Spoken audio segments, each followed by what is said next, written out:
And welcome back, folks. Michael Cohen here, Sports Talk Nation, as we recap the Jets' 32-25 victory over the Jacksonville Jaguars in Jacksonville, Florida on Sunday afternoon. It was a wild Sunday in the NFL, but for the Jets and for their aging veteran stars like Aaron Rodgers and Davante Adams, perhaps kind of that moment that will be a tease for a lot of fans, makes you wonder what could have been. Let's discuss.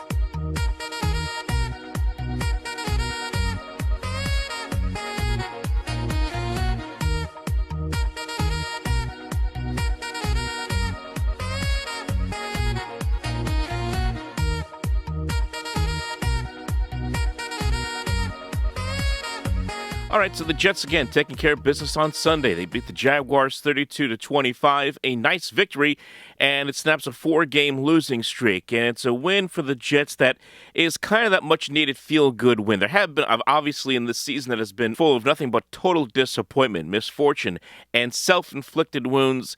Yes, it was nice to see the Jets go out there and have a game where they actually perform fairly well. There were issues in this game, absolutely no doubt.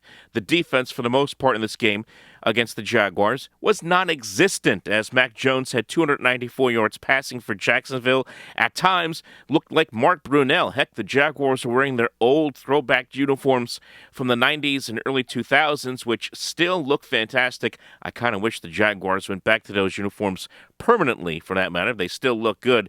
But he was able to do whatever the heck he wanted for the most part in this ball game, and at times it felt like the Jaguars were going to run away with things in this one.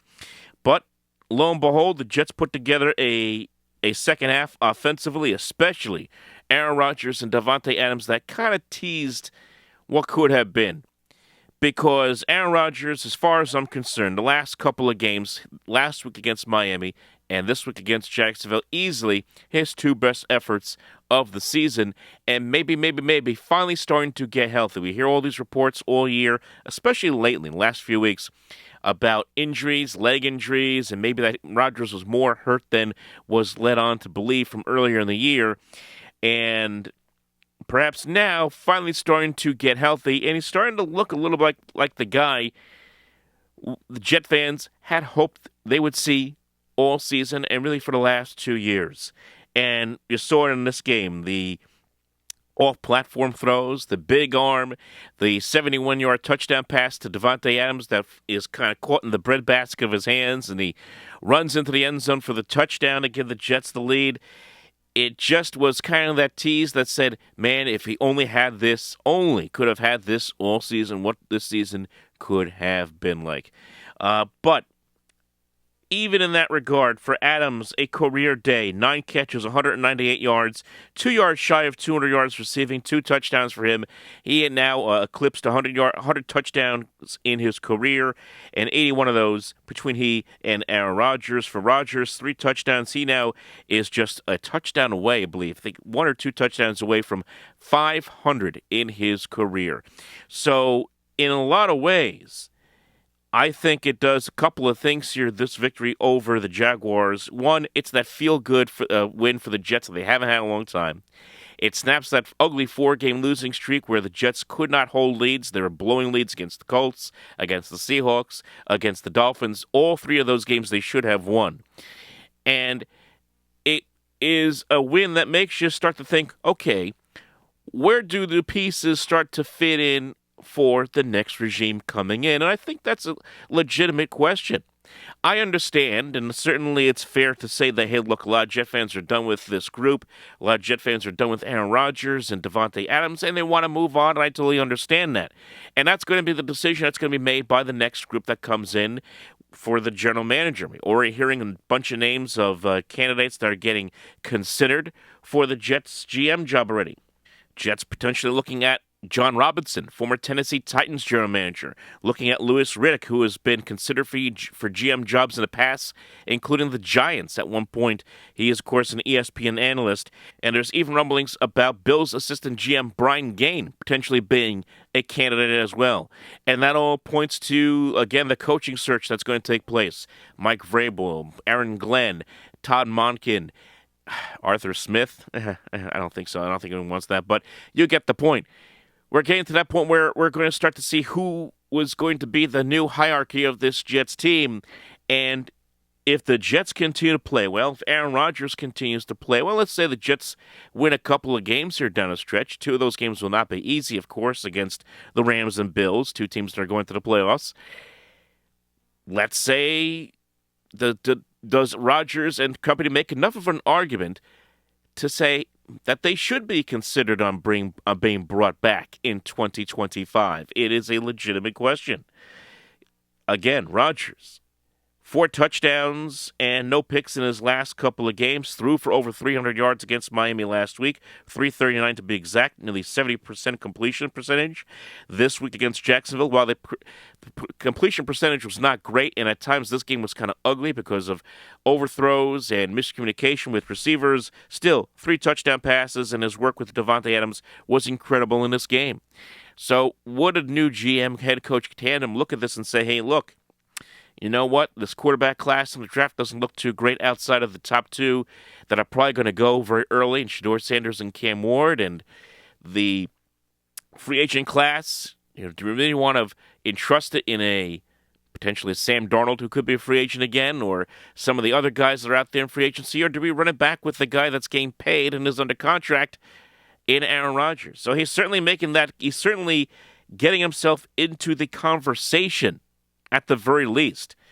And that is something that's going to be very interesting. And even Davante Adams, is going to be part of that conversation too, because the reason why he is here and the reason why he wants to come here is because Aaron Rodgers is here. So at the very least, those 2 players are making that statement that, hey, we still have something left. And if the Jets decide that they are going to move on, then what a swan song it was for these 2 on Sunday afternoon in Jacksonville, because those 2 turned back the clock to their days in Green Bay and absolutely dominated on the field against that Jaguars defense that just had no answer for either one of them, as they just picked them apart totally. Again, was it a perfect game by any stretch of the imagination? Absolutely not. As I said, the defense gave up a ton of yards in this game. Mac Jones, as I said, looked fantastic, looked really good, with the exception of a couple of lollipop interceptions he threw. Hey, Sauce Gardner, welcome to the interception party, pal. He gets his third career pick at the end of the game, first of the season, as the defense finally forces a couple of turnovers for the first time really all season in a game. That's another one that stands out. But the defense had its issues. Sure, certainly, I would have liked to have seen the Jets run the football a little bit more. Hey, Breece Hall, only 30 yards on the ground, did have a touchdown, but that's again concerning. The Jets don't commit to the run too often.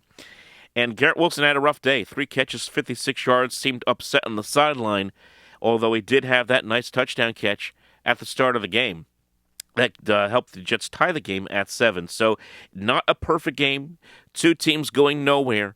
But for the Jets, at the very least, it opens the door of opportunity for these players to make a name for themselves to whoever the new coach, GM, and coaching staff are going to be, to say, maybe we should keep this guy around. Maybe this guy can help us get off to a good start in 2025. Maybe this player can help us win in 2025. And at the very least, if the Jets can parlay this victory into playing well and closing out this season feeling pretty good about themselves, and at least having the players feel pretty good about themselves, that would be an accomplishment. It's certainly more than you can say for, let's say, the other team in town and the New York Giants, who right now just look like they just don't care. Of course, they face a much different task going up against the Ravens, who are a playoff team, whereas the Jets play the Jaguars, team going nowhere. But man, the Ravens just ran right over them, ran over Tommy DeVito, knocked him out of the game with a concussion. Tim Boyle, remember him with the Hail Mary pick 6 last year when he was with the Jets? Well, he was with the Giants now, and he can't come in relief for Tommy DeVito and play in that game. It was ugly. It was not worth looking at. And I only watched a couple of minutes of that and obviously stayed with the Jets game the rest of the day. So that's where the Jets stand right now. It's all about what is next. That GM search is starting to heat up a little bit. The coaching search is starting to heat up a little bit. I think people are calming down after that Belichick story that broke out on Saturday afternoon that just set the world on fire. We move on. Enough with the Belichick talk. The focus now is, can this Jets team, as far as games are concerned, close out this season on a right foot? And can we find out and begin to get answers of who could and who may or may not be a part of this team moving forward towards 2025? So, folks, leave your thoughts below. How did you feel about this game against the Jacksonville Jaguars? And does it open that sliver of opportunity? Or is it time to just shut that door, and say goodbye and just say that this was, at least for Rodgers and Adams, if it was the last time to have that kind of game, what a performance it was. Like and subscribe. We'll talk to you next time.